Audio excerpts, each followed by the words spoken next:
Hello, Mr. Wayland. Hello. I'm Dr. Elizabeth Shaw. If that name sounds familiar to you, it's because I've been calling your office every day for the last month. I think you people were hoping I'd give up. I'm not good at giving up. I'm an archaeologist. I have doctorates in paleontology, archaeology, human ethology, and mimetics. This is not who I am. It's simply what I know. I make the distinction, sir, because there's a difference in what a scientist knows and what they believe. That difference is proof. Do you feel that all the science in the world will never give us the answers we really want? Where we came from? Whether or not we're truly alone? I believe there's a place where every one of those questions could be answered.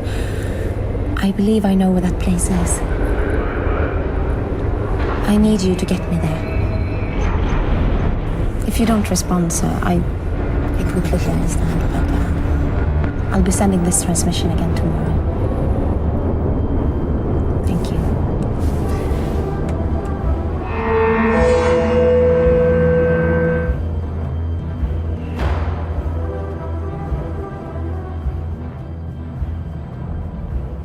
Hi everyone and welcome once again to Geekfest Rants. My name is Carlos Perone and joining me once again today is James. We are continuing with part 2 of our Deciphering Prometheus special.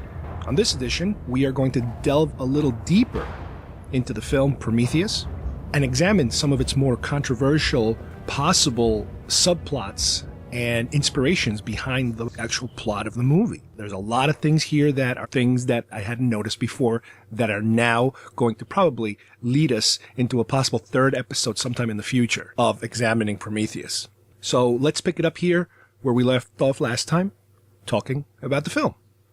Now, some of these things we've already touched upon a little bit, but the movie has a lot of areas that are just plain and simply confusing and unexplained, and it's hard to really put your finger on it on whether this was done on purpose or these are legitimate, writing problems with the script. Obviously, I would love to think, and I like to think, that it's done on purpose because they're saving certain information. Now, granted, you and I know the fact that because we are dealing with a specific writer, even though the first writer took a pass at the movie and he wanted to make it more alien-centric, and the second writer took a pass at the movie, which is the guy from Lost, Lindelof. He brings a lot of baggage, I think, into whatever he writes, because that's his style. If you look at the template for Lost, my God, by the time that show was over, I was left with more questions than answers. So I kind of see a little of that happening here. Now, let's start from the beginning. It is pretty much debatable whether we're watching the DNA seeding of a planet, whether the planet is Earth or it could be any other planet. What do you think? Well, my instinct is that it's Earth. Otherwise, why is it relevant to us? But it doesn't have to be.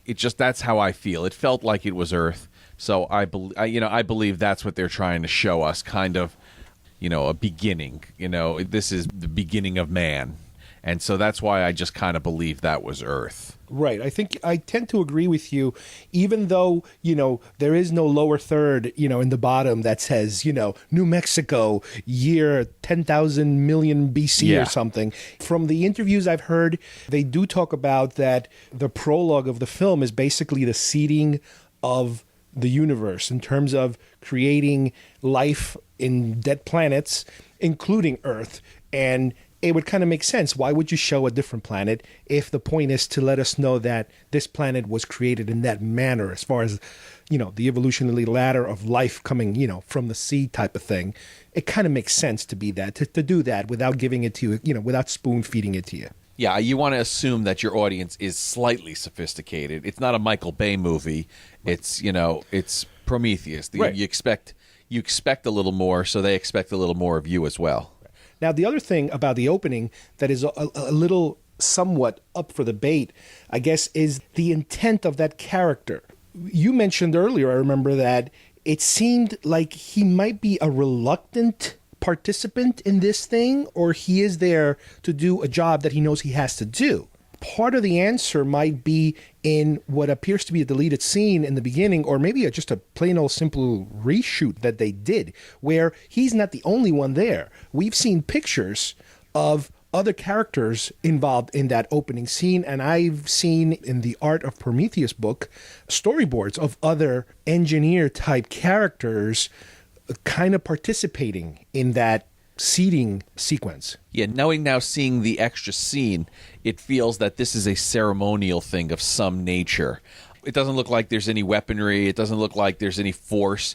This is this guy's destiny for whatever reason, and this person is along on his journey. Now, again, it does look shocking on his facial features, like he had no expectation of this, or this pain is just so much worse than you could possibly imagine once it's actually happening to you, that, your body just, betrays you and you're just going to make whatever face. It's kind of like, I guess like some ladies giving childbirth. You don't expect it until it actually hits you. Right. Even though you know what's coming, it's going to be shocking. I think I would have preferred the extended scene with the extra people there to make it more of a reason there's something happening, rather than, well, you could easily interpret, well, here's the guy, he's alone in this planet, whatever it is, assuming it's Earth, and the ship is leaving. It seems like once they see he's done his deed, they start to leave. But I don't know, is he being stranded there? Is he being exiled there? Was he bad and he has to stay here and this is his punishment? I guess we'll never really know that. So let's try to hope and think that It's a good thing. This is a benevolent crew and this is what their task is. But the way the movie is, I still couldn't even guarantee that. Now, granted, a lot of the questions we're going to bring up here in this conversation might never get answered. I mean, obviously, if there's a sequel, we might get some answers to that. But the only thing I know for sure is that when they release this on Blu-ray or DVD later in the year, they are going to put a director's cut that is about 20 minutes longer, plus about 30 minutes worth of deleted scenes. So you're talking about, when you add both of them up, you're talking about 50 minutes worth of material that never made it to the film. How about a director's commentary to tell me what I'm actually supposed to be doing or seeing? No, well, yeah, I mean, obviously, if you have commentary, it'd be even better, but we'll see what happens. Yeah, I don't know if he's into that. I don't know. Let's move forward a little bit now. We have, first of all, the introduction of David. But even before that, we kind of touched upon this again before. The fact that I'm under the impression this is not LV-426. Different looking planet, different space, planetary locations, different designation on a computer monitor, LV-223.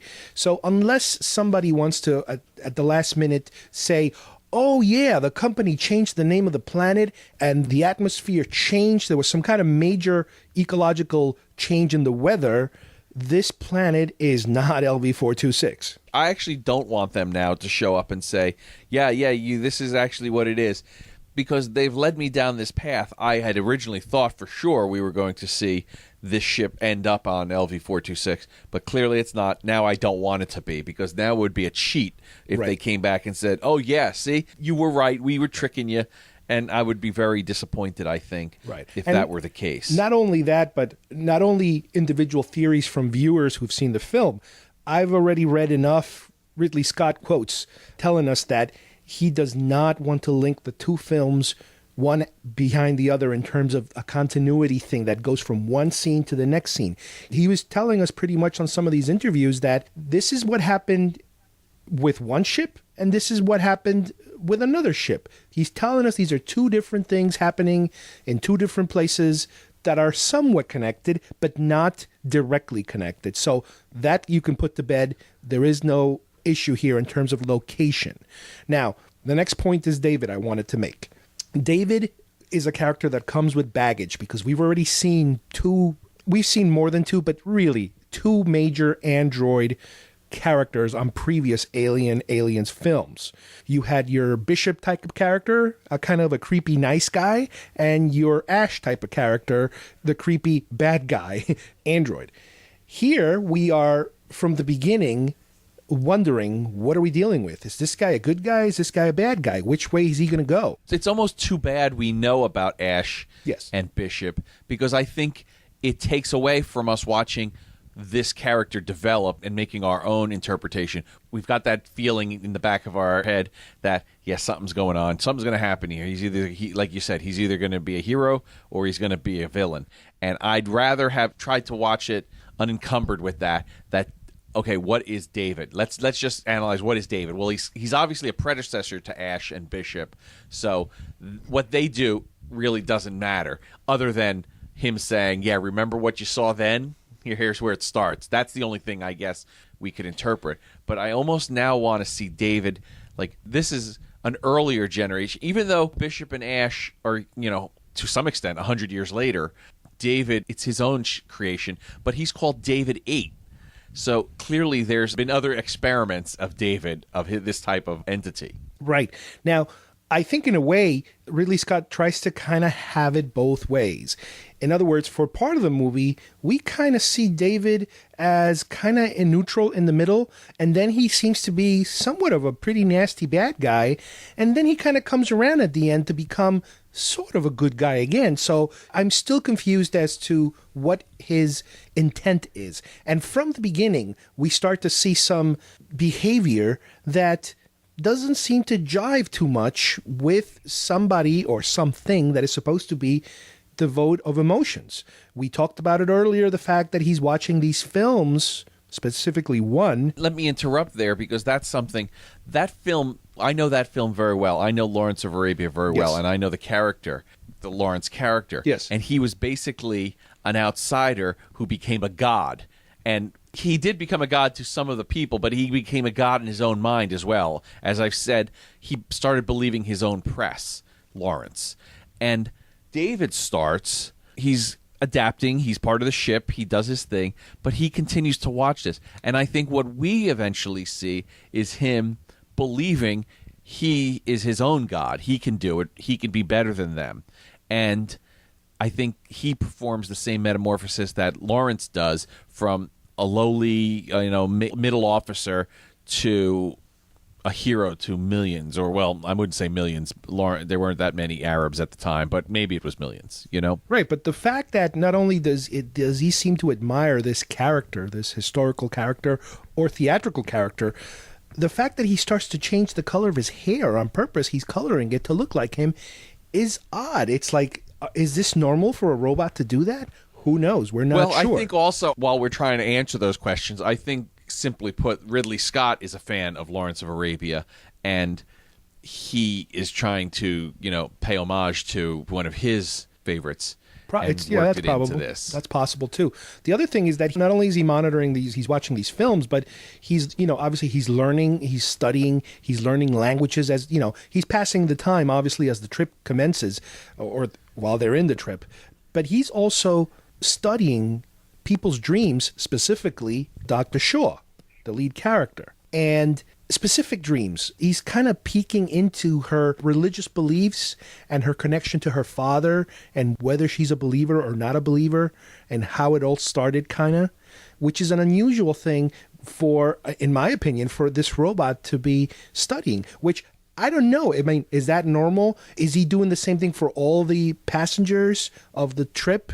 Or is it again something that's a little odd, a little out of the ordinary for an android? I think he is doing it to the other ones. I think specifically since Elizabeth is the hero in a lot of ways, we see her. I think he's basically just trying to learn everything. And the funny thing is, they don't know anything about each other because some of them were picked by Vickers. Some of them have never met each other. They basically have been put into stasis. And so that's the funny thing. David knows everybody and everything, and these people barely know each other. I mean, obviously Shaw and Holloway know each other because of their relationship. Right. But everybody else is kind of getting together for the first time. There's no camaraderie. We eventually get a little bit of insight to some of the characters. Some of them we may never... We see one or two shots of after that meeting in the hangar. Yeah. But later on, the captain is really the only one who I would say develops in a positive way as a full character. You kind of get this is his job, plus he's a good man in a lot of ways too. Now, another character we're introduced to after the meeting, after everybody introduces themselves, is the character of Vickers, who, even though we do get a payoff in terms of, there's a scene where we find out she is really Wayland's daughter, there's still a lot of ambiguity about her. The way she acts, her relationship with David, that she seems to really dislike David for many reasons, including the fact that obviously Wayland even said that he prefers David to her in a way because I guess he doesn't get along with her. But again, I don't know if she played the character so cold and so chilling that it leads me to believe that maybe she's also, whether she realizes it or not, or we just are not supposed to know, she might be an android too. I've kind of bounced back and forth. Initially, after seeing the film, that is, I instantly thought, okay, she's also an android. And because she holds David, like she pounds him against the wall when she wants the information in the beginning, she seems on par with him strength-wise. Yeah. Then I bounced to say, well, no, that's kind of a cheat. And now I'm back to believing she is an android because I think they want her back for a sequel, and that's the only way you can explain it. Well, why does she show up wherever the next location is? Well, because there's another of her. That's still loose. I don't know if they need her back, but that's the way they would do it. If she's back, she's an android. Yeah. If they don't need her, she died, and she was the real daughter of Wayland, and his only heir at this point now is David. Now, we think we don't really know. Actually, there's nothing to say that's right. Fact. But he didn't have any male children, it seems. Now, I read a quick interview with Charlize Theron that she talks about. Now, she's a little dodgy about what she's saying, and she does bring up the fact that it occurred to her that what if she is an android, and she also said that while she was acting, she started mimicking David's moves. In other words, she would kind of stop herself because there's a certain way that David walks, which is the android way of walking and moving the body. And she said that she tried to do it too? And she said she was trying to do it too. And she was trying to hold back on it somewhat. So I don't know. I'm starting to think there's more to this theory than we could see at this point. Well, I feel good that at least my initial reaction was she was an android. So at least if that is the case, then I'll at least, I saw that right away, I can say to myself. Because there were people I saw the film with that didn't feel like they thought that until I started explaining it. And so at least I feel like I might have been ahead of the curve if that turns out to be true. Right. I know. Now, there's another character that we very briefly meet in the beginning, and then we meet him again at the end, and that is the character of Peter Wayland. Now, my biggest question, well, I have a lot of questions, obviously we both do, but one of the questions I have about that particular character is an unusual question, because why did they hire Guy Pearce to play a 100-year-old man when in the film we never see him as a young man? I do have a feeling on that. My bet is there was more to his character that either didn't make it to even be filmed. The initial script had other things. Plus, are we positive that Ted section was never anticipated to be in the film? There's a lot there. It's important. It almost feels like everybody who went to see Prometheus should have seen that first, and there's no guarantee that even half the people saw it. We saw it, people I know, but I was convincing people to watch all that right up to the day the movie was opening. So I'm sure there's a lot of people that either didn't know about it and didn't walk in having any idea who that was. So it is creepy now, but I think there was more to his character, and it helped the continuity of like the shock of there he is.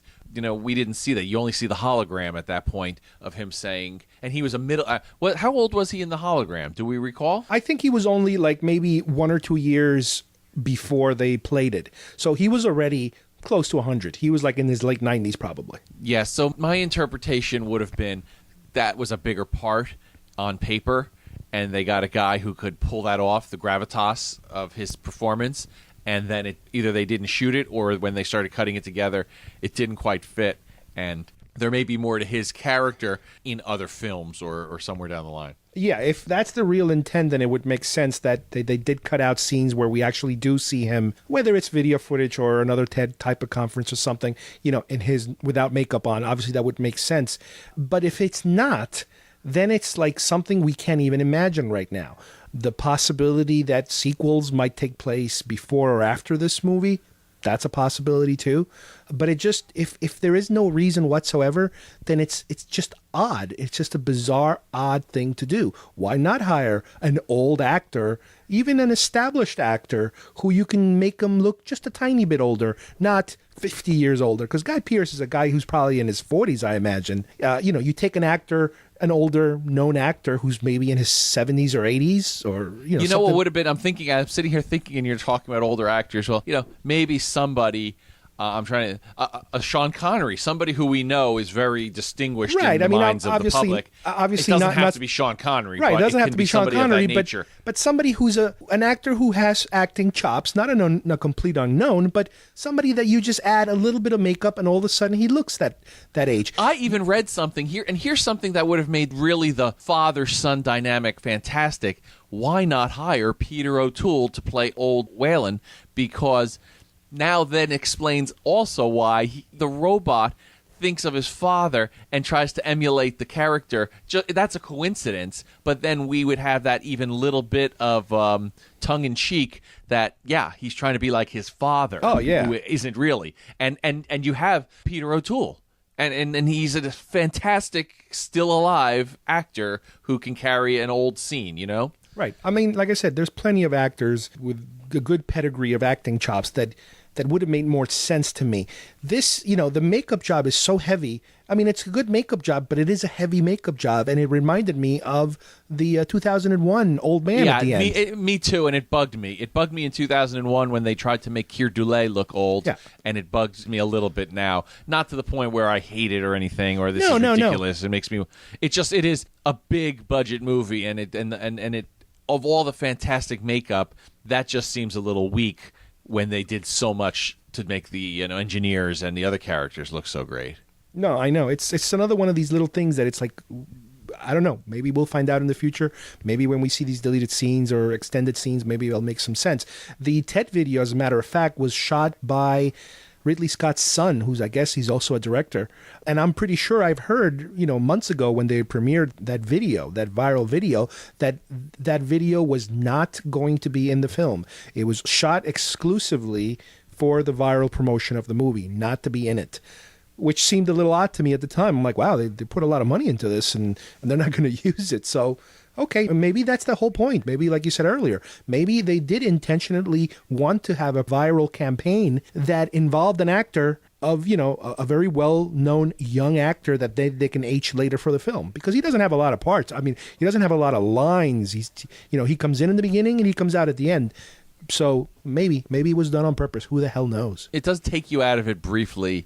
That says, okay, look, this is a bad scene, or this is a bad makeup job, or something. So you're saying, instead of you saying, wow, this is some character, you're saying, oh, look at what they did to the actor, and it's just a little, too bad, Right. Now, there's a couple of, these are specific points related to characters that we're trying to make here, that we're examining. Let's delve a little deeper now into what is the actual story they're telling us, and how does it function? Because obviously, as you're watching the movie, you're learning things, or you're trying to piece things together. But when you take a step back after you're done watching it and you're trying to piece together the whole story, what is it exactly we're led to believe here?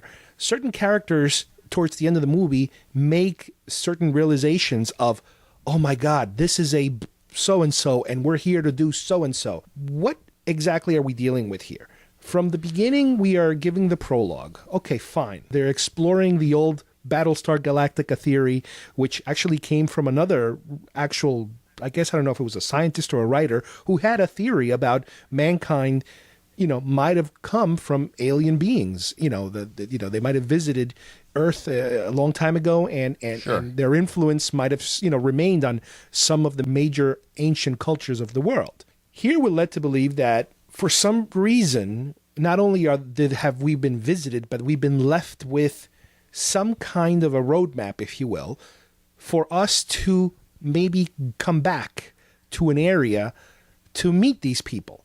Now, one of the things that people have been pointing out as a mystery is if you're left clues of where you came from, and the instructions bring you to a moon that is not their home planet, but what ends up being a possible military research facility, for bioweapons.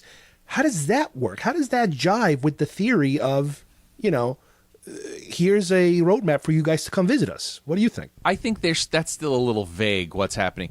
I'm not sure if this is not a warning and it was interpreted as a welcoming mat. I think something is still missing in either a scene or in just they don't want us to know or we don't need to know yet. Yeah. Like, I'm not sure that those signs weren't a warning, don't go there. And they went there to say, hey, come, we want to see you. Who are you? Right. But I interpret a lot of this movie as on a religious level.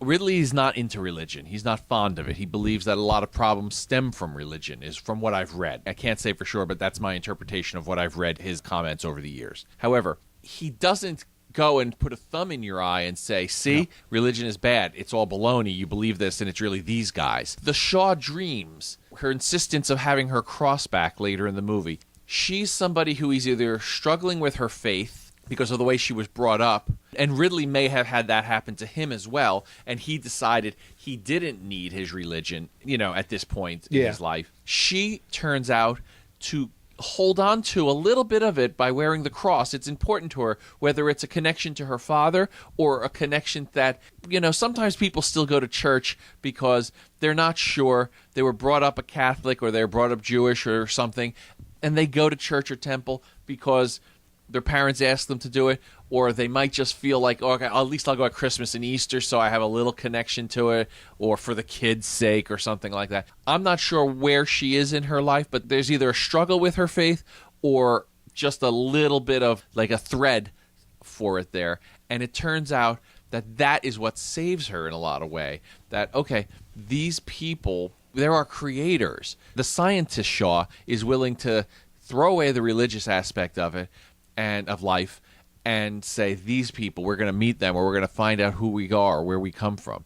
But in the end, she realizes, you know what? I need that. I need that connection to whatever it is, because this might not be it. And I think a lot of people go through that. Science fiction is supposed to be a reflection of some type of present day struggle, but presented in a way that people can say, oh, well, that's make-believe, like Star Trek dealing with race or things like that. This is a science fiction big-budget movie that happens to say religion, and it's almost like, well, I'm the director, I kind of don't believe it, but you might be having this struggle, and I think there's no God, I think there's no religion type of thing, but you might, or something. So he doesn't, insult anybody and say, it's not there. He keeps it a little vague. Well, now that you opened the Pandora's box of the subject of religion, we're going to have to dive into it a little deeper, because there are very, at first, subtle religious overtones to this film. And once I started reading some of these theories floating around, my God.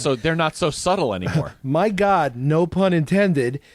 There's a minefield of stuff that could go in a certain direction that would just make your head completely spin. Now, let me start with a couple of things, and obviously you jump in if I forget any of them, and if, we'll go through them because we've already talked about them a little bit. Yes, there is the whole thing about her dream and the cross and her father. Fine. David's insistence on taking her cross away at one point because she's going to be having some medical thing done, and then her wanting it back, it's her, I don't want to call it a good luck charm, but it's something that obviously seems to give her strength. There is a scene that apparently was in the trailer, a shot of her, I believe, before or after she has that surgery, where she's holding both of her hands together in a pray-like motion. And apparently what I read was that the scene is more clear in the trailer than it is in the movie. When she's looking into that lab through that window, she's holding her hands almost like praying, I guess, for that thing to disappear or get rid of that thing that came out of her. There's the whole thing about the Christmas tree. Remember, you were telling me that if you think about it, there's this whole thing about the time that she had this cesarean birth coinciding with Christmas. That's a pretty weird little coincidence, of this whole thing. The theory also about how, okay, these engineers created us. We don't know why all of a sudden they decided that they needed to get rid of us and kill us. One of the theories that I also heard, not necessarily linked to religion, is that the roadmap for us is not necessarily an invitation, but it's a way for them to know or to realize that when mankind gets to a certain advanced age, and that being the space age, when mankind is capable of traveling in space and actually moving from one location, planet Earth, to another, a specific place where these guys want you to come, they did it on purpose because they want to make sure that once mankind reach a certain level of intelligence, that they have to be killed because they're basically too intelligent now. They're getting too close in intelligence to the creators. So it's kind of like a trap. It's kind of like a default switch on humanity. In other words, if you're getting too smart, we're going to get rid of you now because you've had enough time to develop and have fun. And now you might be becoming a threat to us. So come to this little place we know and we'll take care of you. And that could be also a theory. I think that's possible.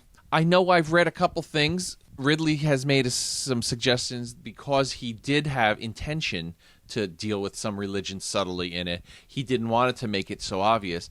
It was about 2,000 years ago. Something went bad. Well, what was it that went bad to make the people want to eradicate us? Well, approximately 2,000 years, as you've mentioned.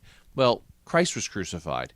Now, is that something that could want aliens who helped create us kill us? Well, yeah, if the person that was crucified that we called Christ turned out to be one of their own who came to check on us or to help us. I read similar things that there's some people are suggesting that maybe the story is that Christ was an emissary of the engineers, and instead of welcome him, they crucify him. Yeah, instead of welcoming, exactly. I think that's a little too deep. I think we're getting into the mud a little bit too much because. Yeah. We're assuming based on what we said earlier, how we saw the open play out, that this seeding took place not just on Earth, but on various other places. Correct. If that is the case, boy, there's a lot of places that they have to keep checking up on. And that just seems like it's a possibility. But to me, it's a little too heavy for, we tied it in, and by a director who doesn't believe in religion, but now it came out of his mouth saying it, so clearly it's something he thought about. But as a movie fan, I don't think that should be a reason for something for this to happen. We killed their emissary in, 2,000 years ago, and oops, this thing got loose and we never made it to kill you. But at our next opportunity, we're going to try to do it. Once we figure out this problem of the xenomorph, we're going to come and kill you. I don't think so. I'm starting to have different points of view on what this happened. I mentioned it in the past, but I'm starting to think that it's not so much something we did, it's something they did, and instead of being a benevolent people or society or creature, I think something they did started making them evil, angry, warlike, sinister, any of these things you want to call it. I think they changed, and I think now they're out to bring all this specialness of their own to other places. And by that means, I think they're either infiltrated or partially the xenomorph themselves, or they're struggling with their own problem that some are infected with the xenomorph and want to do these evil things, and the ones that aren't, perhaps, and maybe, like Battlestar Galactica, there's a struggle to survive by good and evil. Yeah. All these themes in science fiction, they do all have similar root. It's like the old saying, there's 39 stories in drama, and everything we've ever seen, play, movie, television, books, is just a derivative of those 39. I don't know if that's the exact number, but I think people who have studied drama and things like that have heard this saying. And science fiction does either sometimes complement each other, and sometimes it's just completely separate. Right. But this is the type of thing, like you mentioned earlier, the Nazca lines. And you know what? The times we live in, 2012, is supposed to be a time, according to some ancient civilizations, is the end of their world, the end of the world, which may or may not affect us. I'm counting on there being a 2013, but some people actually believe that there will be the end of the world. Why? I don't know. It's their deep-held beliefs or their worry. I don't really know why, but that's the thing about science fiction. It plays on those things. So religion is obviously something. It needs to be explained. Well, we'll try to explain it for you. The end of the world theory, stuff like that. That's what science fiction does. And this movie seems to have worked both of them in together. Let's definitely explore the theme of the weapon itself. But before we jump there, let me just make a couple of quick, what might be coincidental religious connections, but it's the type of thing that might turn into something in a future film or, again, back into the deleted scene material. We mentioned earlier the fact that it's Christmas, and Shaw basically, in a way, gives birth, and it's somewhat of an immaculate conception, if you will. Yeah, that's too much it would be too much coincidence. of a coincidence if that wasn't. It's established that she cannot have children. She has some kind of medical condition, sterility or something. And she does theoretically, she does literally conceive, even though it's an alien type of a hybrid creature, it's not possible under normal circumstances. So that's another one of these weird scenarios that people are kind of throwing out around there. Another thing that some people seem to mention is that when they're exploring one of these chambers, some people claim they see what looks like to be the xenomorph that we know, possibly a queen type of looking one that seems to be in a crucifixial type of pose on the wall with its arms stretched out left and right. That's kind of why I'm starting to feel, and I didn't know it until I started seeing some of the artwork and some of the application of the makeup pictures that have recently been shown online, that I think already the xenomorph, what we call the xenomorph, and the engineers, the meld or the crossbreeding or however you want to call it, I think that's already happened. That's why I think the creature that looks like an engineer, but we've been calling the space jockey, I think he's already mixed with the xenomorph. Now, I can't tell from that picture if they're trying to kill the xenomorph, if the artwork, if it's something that they worship. Right. I don't know from just that one picture, but it looks like it's being crucified. Now, that imagery that really, the crucifix is something that touches a lot of people. Pro-Christianity and anti-Christianity, everybody is aware of what it is. And I can't quite tell. I do know Holloway says when he sees it, that's just another tomb. I don't know what's inside the tomb. I don't know if it really is a tomb. We didn't get that far into that. I can't quite tell. But I have a feeling the xenomorph is already mixed with this race in some way. It's possible. And it's just part of the evolution, how we get to the xenomorph and alien. Right. Now, one final religious thing that was noted, again, I found it on the internet and other people's speculation, is that at the end of the film, when the Prometheus crashes into the alien ship, the captain and his two co-pilots are positioned in what looks like to be a crucifixial type of setup, meaning you have a main character in the middle with its arms up and the two side ones to kind of resemble Christ and the other two crosses next to him. Yeah, That's exactly. another wild theory that's out there, which is, again, complete coincidence. Somebody's reading way too much into it, or maybe it was done on purpose to project, a sacrificial act by a few to save some other people. I get it there. Yeah. All right, well, let's move on to the life cycle of this weapon.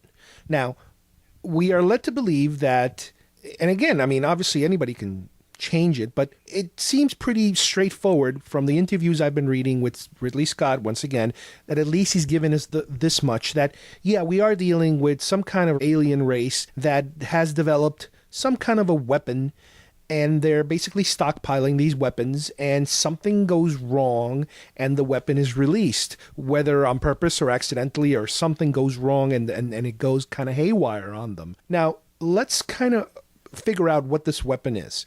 We know we have these canisters that contain this fluid material that in many different ways seems to react in different manners, depending on who is the person who is either infected or completely taken over by it. Some seem to be pretty quick, some seem to be a little slower. David poisons Holloway, which is, again, another problem of the character David. We don't understand. Why would he do such a thing? Is it part of the company's mission? Is it his own internal programming that he wants to just know what this thing does? Is he testing out communicating with the alien before he lets him communicate with Weyland? In other words, he wants to make sure it doesn't hurt Weyland, when he actually takes his turn, which he ends up killing him, obviously. But the infection with Holloway is very different than the other infections we see where there's actual physical creatures. Different versions of what we know as the face hugger, in a way, seem to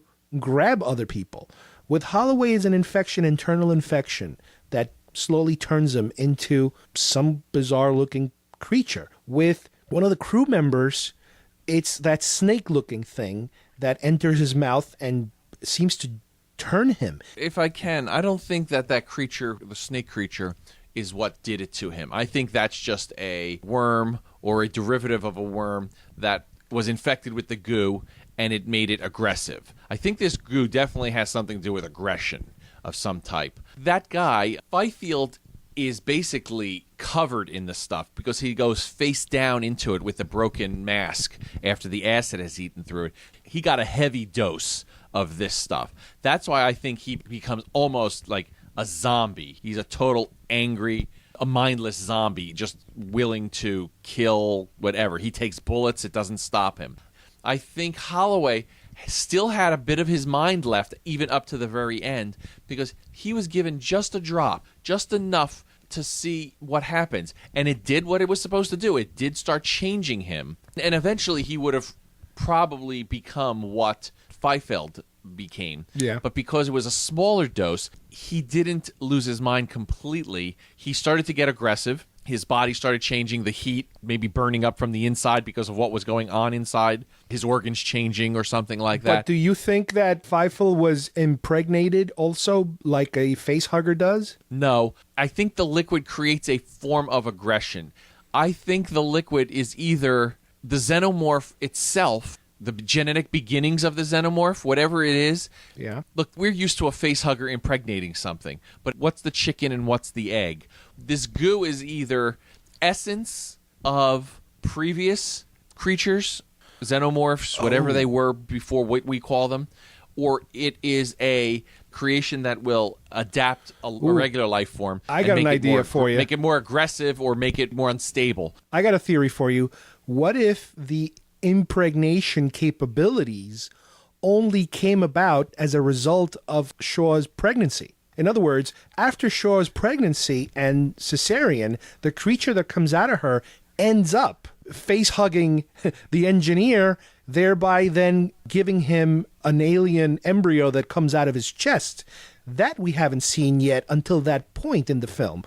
In the film, I don't think the creature has that capability yet. In other words, it is a snake, kind of like a tan pinkish snake, but then all it can do is just attack, hurt the individual. You know, it broke one guy's arm. Yeah, it's only aggressive. It doesn't have reproduction capabilities. It does, right. Perhaps. And when you mixed it with a female human, granted this is a female human that is not supposed to be impregnatable, but when you mix it with that particular DNA, now it has the capability of reproducing in that manner, in a physical, organic manner.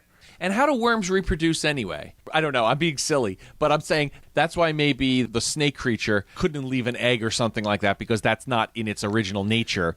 Whereas now, once it went into Shaw, it had the human sexual capabilities. And so, you know, I guess that ties it in or something. I still think you're right about that. Listen to this. Worms have both male and female reproductive organs. That's the whole point, was that they don't need eggs. We're not in an egg-laying world yet. Yeah, I think you're right. It's hard for me to say for sure because this isn't LV-426, so we don't know at what point whatever we're talking about gets to what crashes there with the egg cargo. So let's just assume that this is the first time this happens in this fashion, and it's because of Shaw.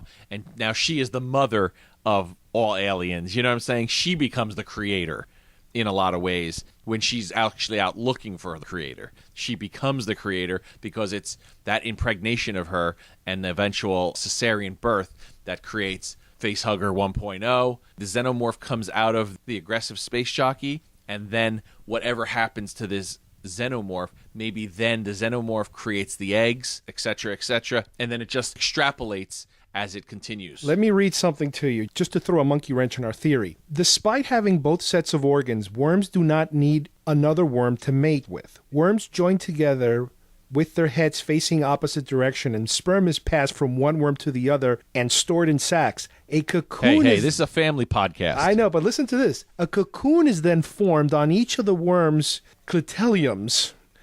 As the worms back out of the narrow cocoons, sperm and egg are deposited in the cocoons. The cocoons then close and fertilization takes place. So from what I gather is even though they have both sets of organs, they do need to mate with another one. Well, that theory right there helps explain that, which is what I was trying to tell people. Certain frogs do that. If there's no female, a male will become a female somehow. It just happens. Right. So that way they can continue the species. Right. They don't need a male-female combination. They can just keep going with whatever is there. They still have a reproductory cycle in which they have to combine their DNA to form something, but it's not like man, woman, man, woman, man, woman. No, they can just keep going in that manner. But, like I said before, we have not had an egg hatching example until we most likely are after Shaw's conception and delivery. And I think the point of egg laying and stuff like that, I think that hasn't happened yet, at least to our point of view. I think that's something that begins to happen down the line. The queen, stuff like that. The only chest buster we see is the one at the end, which to me indicates that's the beginning of a creature that needs to grow inside another creature in order for it to come out. And that's the first we get of it. Now, granted, once again, we've talked about this before. It is not the same planet. However, the creature, on purpose, this isn't an accident, looks a lot, not exactly, but a lot closer to the traditional alien we've seen before. I agree. I definitely think that something that happens here continues on. It's hard to us to figure out because everything is supposed to have happened already 2,000 years ago, let's say. But it's also happening presently. So the space jockey we know from Alien, while only approximately from that point 50 years, 30 to 50 years, the Nostromo? It's about 30 to 40 year range between films. It appears that space jockey is even older than the one that they stumble upon in this temple. Now, that's various things could happen. The planet is more volatile, the aging process because of weather or things like that. However, if they're supposed to be contemporaries, or if something that happened now causes that ship to crash, I think it's a little stretchy because that space jockey seems like it's like ancient. Right. And the ones we're meeting now, it's 40 years may not be enough time for it to have fossilized like that. It very well may have, actually. It may have been fine. My only link that I'm thinking of is like, if my theory of the fact that Shaw is the beginning, she is the queen in a way, in other words, she starts the cycle that involves eggs and So we're humans. calling Shaw the queen. Kinda, because she's the beginning, I think, of the egg-laying xenomorph. The alien we see at the end of the film, I believe, in some shape or form, will either enter another ship, somebody will find him, another engineer will grab him, he will sneak into a ship, and then move on to another location where he will infestate the crew, thereby forming the derelict ship that ends up being an Alien.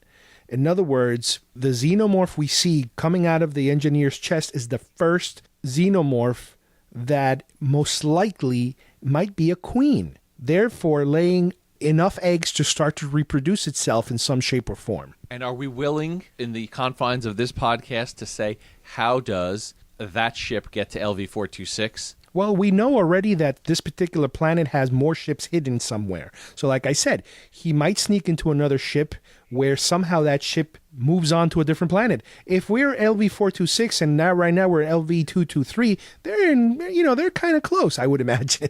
It's a few hundred planets around. So it's possible that this other planet, either on purpose or accidentally, ends up getting, 100 eggs, and one of them gets loose, and one of them infects the space jockey engineer in that ship. The ship crash lands as the chestbuster comes out of the space jockey from Alien. The guy dies, obviously. The ship crashes. That alien is running around somewhere. Who cares? The point is that they have a whole cargo bay full of eggs that will now trigger the next film. We're tippy-toeing into dangerous waters here. Are the eggs in Alien... Are they laid after something bursts from the space jockey, or are they there already and he exposes himself to one accidentally, or... I think those eggs are as a result of the space jockeys not knowing those eggs are in there. I think a queen, somehow, whether the creature we saw at the end of this film becomes a queen, or if it's an insect, only the queens lay eggs. So this creature, I think, has to be a queen. It could be all of her eggs, or it could be a descendant from her, from multiple reproductive cycles, where all of a sudden this ship gets infected with eggs, and one of them hatches and goes after the space jockey, or as many engineers as the ship has. I don't know how many. Is it 6? Is it 10? Who knows? We saw all these guys running around. Is it possible that it ends up killing everybody, and then the last person it kills is the pilot, thereby crashing the ship into LV-426? All right, let's get back to the movie at hand. So we are at the end of the movie. Shaw and David's head and David's torso and the rest of him in pieces have decided that, David wants to go home to Earth, I guess. Maybe this is Blade Runner 2. No kidding. And they decide they want to go, she wants to go find the makers of the gods, basically. She wants to meet, she wants to complete her mission, basically. So she takes her cross and her David, and off she goes. Isn't it interesting? It's David, and, that's another religious name, Oh, yeah. It's funny because they also mentioned that when they were designing the engineers, they used the statue of David as, a large, muscular, larger-than-life version of a human being to design that kind of character, which, again, gives us this religious overtones again. So now, are you willing at this point in our conversation to consider my theory that the space jockey that appears at the end and kills Wayland and rips David's head off and kills several of the crew, that he is already considered Xenomorph 1.0 or something? I think that's a very good theory, that the fact that he looks different than the original one in the prologue is because they've evolved. I don't know if you want to call it a positive evolution or a negative evolution. It's either evolved or an accidental. It may be an evolving or or emerging somehow. But it would make more sense because the ship, the base, the cave, whatever we're calling it, all have that look. That biomechanical look. Right. This creature now has a biomechanical look, whereas the original engineer has a more sleek, muscular looking look. I think we're overlooking. I think if that's a possibility, then that changes a whole lot. Right. And the fact that, as we mentioned before, the fact that there are what appear to be drawings or sculptures of traditional alien-looking creatures was giving me also the possibility that what if these are kind of like if you're looking at the Sistine Chapel or something where you see prophetic drawings of their religion telling them of something that's going to happen in the future or something that's happened in the past, or this is our creators. This is where we came from. This is where we're going. Let's discuss those pictures briefly because there is one set of pictures. You may know it from the art book, or you may have seen still pictures. There is a picture of the process of how one creature is merging into the other. Yeah, and there's also one, though, that shows the life cycle of something crawling on a face. The face appears to be an engineer-type creature rather than just a human. It appears to have that similar skull, round head skull of a facehugger, a burst, and something emerging from it. Yeah. What emerges doesn't have to be the Xenomorph from 1979. No. What emerges could just be this mixture of creature and engineer, or it could be some other thing. It could be a descriptive. It could be like either a written or art that depicts their life cycle of their whole history, going from one form to the other form.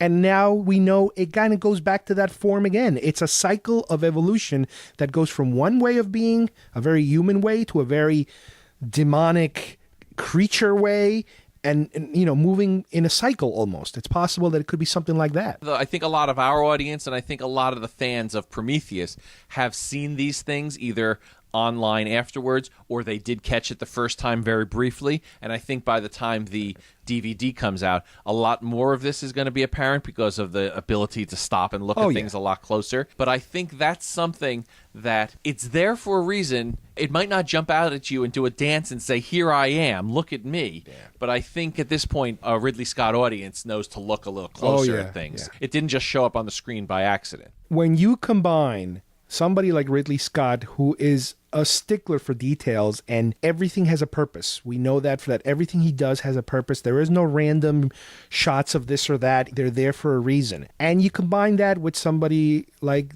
Damon Lindelof, who the entire series of Lost, for people who have seen it, they know that everything is interconnected and everything has a reason. You might not necessarily find out what those reasons are, like we are right now, but everything is connected to something else. Everything has an effect on something else. This thing is, hopefully, like we theorized earlier, it's a puzzle that as we slowly start turning the pieces, it comes a mural that we can actually see the big picture. And hopefully with another film, as we said before, or with the special edition, extra features, extra scenes, deleted scenes, director's cut, we'll get more of those puzzle pieces. Quickly, I want to mention two quick things before we wrap things up here that we didn't mention the last time we talked about Prometheus.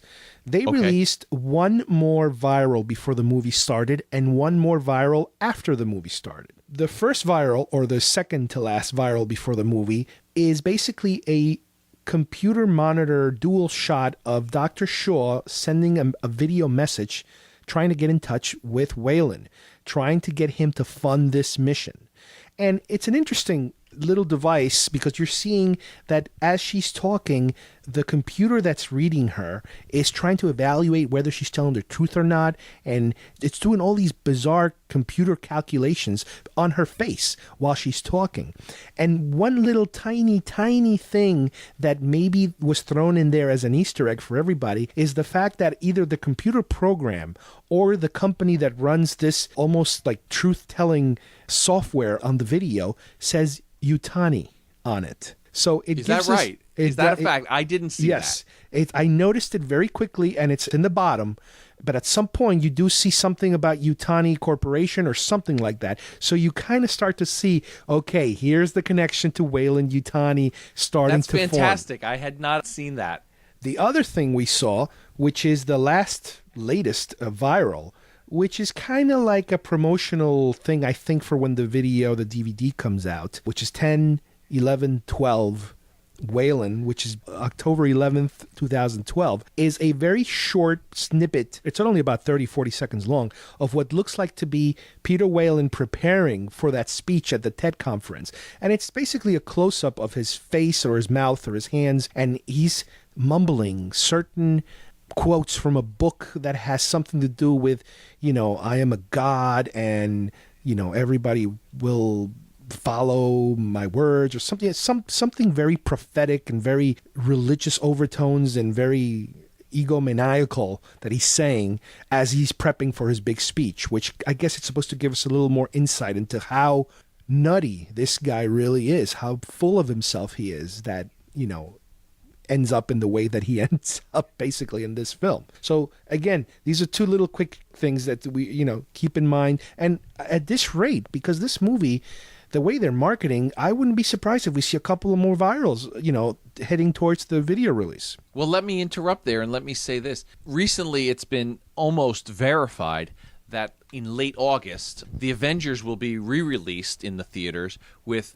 potentially a half hour more of footage. A reason may be to put it over the top in terms of beating The Dark Knight Returns or something like that. Or to promote the DVD. Another reason might be to make more money in the theater before they release it on DVD and Blu-ray. Do you think Prometheus has that potential, or did it not quite make enough money in the theater for them to take that chance, and then they'll just add the extra stuff in a director's type cut to make the sales go over the top? I don't know if they can do that, but I did read somebody's speculation, again, this is just speculation, opinions, that they might do an Alien special engagement later in the year. In the movie theater? In the movie theater, yes. Oh, well, now, by special edition, stuff that Ridley has done, like we saw in some of the older laser disc and then eventually the Blu-rays. I'm not sure if it would be a director's cut or just a standard film, but something to kind of give the people, I guess, who are fans of Prometheus a chance to go back in a movie theater and watch, theoretically, what is the next chapter at this point of this story. Now, that sounds great on face value, but it sounds a little suspicious as well because that defeats potentially Ridley's it's in the same universe, but it's not a prequel. It seems a little bit like we'd be stealing from a Prometheus 2 potential. Right, but he might not have a word in edgewise. This might just be the studio promoting the DVD. Oh, well, that would be something for sure. 20th Century Fox would have no shame in doing that. Yeah. Well, I mean, don't get me wrong. If Alien shows up in a movie theater, I would consider seeing it. I've never seen it in a movie theater. I have also. I don't believe I've ever seen it in a theater. I can't recall if I ever saw it in like a Ziegfeld special or something like that. But I'm pretty sure I didn't either. Well, let's just wrap things up here because, my God, I've never had a movie that had left me with so many questions in a good way. And I have a feeling that this is already either a two-parter or an hour and a half, depending on how you're listening to it. I have a feeling by the time you listen to this entire epic that we are going to do a part 4 or whatever we're up to, because more stuff will constantly be coming out, or we'll have uncovered, or Ridley will have given a new interview, or anything. It's like, for some reason, we don't want to stop with this one because we've done it from soup to nuts, and we're still not sure. Yeah, this is, like I said before, this is the only time I could compare being able to dissect a movie into so many little tiny pieces is what happened with Lost. Lost was a similar situation where there were so many loose threads that needed to be tied up, and this is a similar situation. Now, let me make myself perfectly clear. I watched this movie in the theater. I loved it as I was watching it, and I was just amazed. I actually noticed myself with my mouth open during most of this movie at, wow, this is just great. I'm enjoying it. I love it. And when the movie was over, it was like, oh my God, it can't be over. I need at least another hour worth of information that has to be, downloaded to my brain. And I would suggest to a lot of people is that don't make up your opinions based on what you read on the internet of other people's opinions. And don't make up your opinion by the one showing that may or may not have been positive for you. Right. If it's something you're fond of, if you're a fan of Ridley Scott and or the Alien series, give it a little thought or go see it one more time. At the very least, you'll see things that there's no chance you saw because there's just so much. What a lot of people are saying is try not to, and it's very difficult. Believe me, because even for myself, it was very difficult. Do not go into this movie expecting to see a shot-by-shot connection to Alien. You got to walk into this movie thinking, I'm going to go see a sci-fi thriller. And some things are going to look similar to another movie. But don't look for that movie.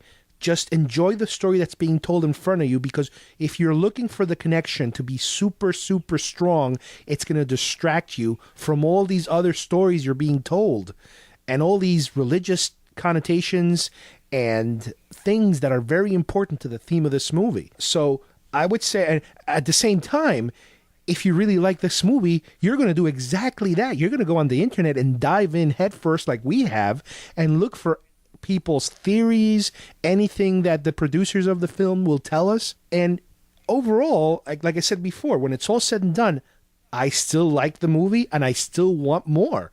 I mean, that's exactly, I think, what you want from a filmmaker, or at least a film. Not only do you want people talking about this film, but you want people to have this film stuck in their head, kind of bothering them and nudging at them until you have more information. Within the first week of seeing the movie, I had gotten the whole weekend trying to find out what I saw, and then I stopped. And then I said, okay, I got to stop. I could be doing this forever.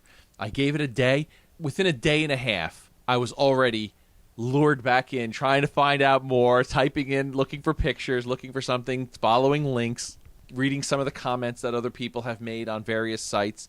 And I was back in. I was right back into it as if I had just seen it an hour ago. And there were great theories. People are coming up with great theories. If nothing else, it's opening people's mind to fantastic imagination that, as you said, other science fiction movies have not fulfilled in recent years. There's been good sci-fi in the past few years, for sure, but nothing that made you think. You basically got in, saw it, it fed you, and you left. Maybe you were happy for a couple days or a couple months. This thing is going to haunt people for a little while. Yes. At the very least, until the Blu-ray comes out, or another movie, or Ridley himself decides to say, all right, well, here's a few more breadcrumbs, like you said, in these virals or something. Right. I just don't know, but I'm excited. A lot of people who are movie fans, but would not usually give that kind of attention to a movie, and we are still, just like us on this podcast, we are sitting at work each day throwing a new little morsel out there to each other, or another site to take a look or take a read to. So it's very exciting for sci-fi. If nothing else, it keeps sci-fi going, because a lot of times it starts dying, every few years, and this is kicking it back, at least right now. Yeah, and most times when you think of sci-fi, at least lately, the best sci-fi movies we get lately are usually big action-y type of movies. Your Star Wars type of films, your Star Treks, where it's really an action-adventure thing. And they did warn us from the beginning, not only the fact that this is loosely connected to Alien, but they were warning us for a while. And if you think about it, it's true. This is more like a 2001 than a Star Wars. This is the type of film they want you to think. Don't get me wrong, they're going to throw all the special effects that you can handle. But primarily, it's going to pick at your brain and it's going to bother you. And I think they succeeded completely in that. Now, one quick last thing, if you can even call this quick, does Ridley direct a sequel? Oh, he has to. He better. Okay. I'm not saying does he participate. Clearly he wants to participate. This is something that he shepherded to get made. But does he continue? Or is he getting older and he's got 2 projects already on the board, allegedly? Well, whether that happens or not, there's at least 2 mentioned for a possible sequel. I don't know how many projects he has already, planned to do before he ever gets to another sequel of this kind, but I really hope that he does another one pretty soon. It's a shame they couldn't do them, a couple of back-to-back films, like Lord of the Ring types, but hey, as long as we know it's coming, we'll wait. I would say hopefully within the next 3 years at least. Yeah. But if it takes 5 years and he is still physically able to conduct that type of film, I think we'll be willing to sit there and wait for it. You're absolutely right. Well, I would like to thank James for joining me today. And as we said before, this is not the last you're going to hear of us or some of our other participants talking about this film, because I'm pretty sure we're going to get more information in the near future. And on behalf of everyone, thank you for listening, and we'll see you here next time on Geekfest Rants. Bye-bye, everybody. Thank you, everybody. Please tell me you can read that. What are you doing, David? I'm attempting to open the door. Wait. We don't know what's on the other side. Oops, sorry.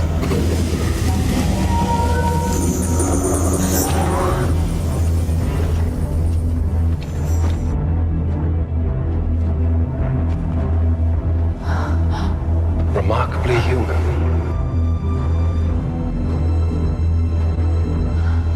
Beautiful painting. It's a mural.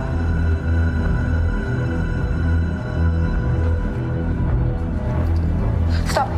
Don't touch it. Sorry. Please don't touch anything.